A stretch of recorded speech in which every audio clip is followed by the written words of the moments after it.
Hello and welcome back to another video. Today I'm going to be showing you exactly how you can use Affirm's debit card. Now this is a very quick and simple thing to do, so make sure you watch this video all the way to the end so that you don't miss any important steps. Now the first thing you will have to do is open up the Affirm app, and you want to make sure you are actually running the latest version, because if you're not on the latest update, this will not actually work.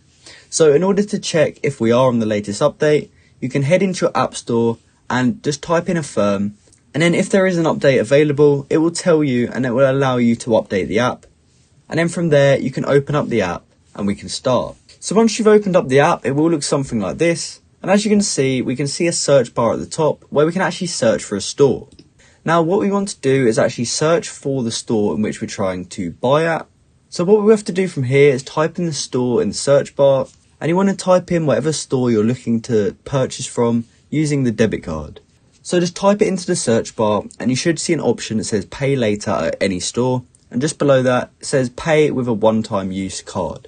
So what we would do is click that option there, and then from there we'll actually have to enter in the purchase amount.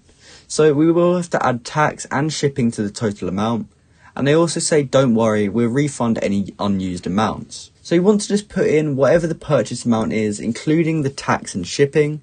However, if you're not sure what that is, you can always just add on like $50 on top of it, or enough to cover the tax and shipping of your purchase.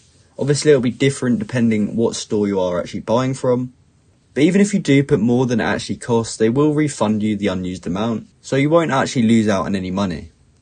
So once you've done that, you can go ahead and click continue. So from there, we'll actually need to add it to our wallet. So it should say something like this. It will say how much you have on there, and it will also say where you can spend it.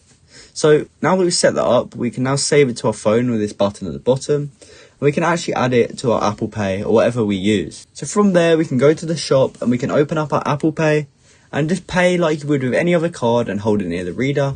And then once you've done that, you successfully use the Affirm debit card. So that's how you can use an Affirm debit card. I hope you found this video helpful, and if you did, please comment down below to say this video helped you out, and like and subscribe for more content like this. Thanks for watching.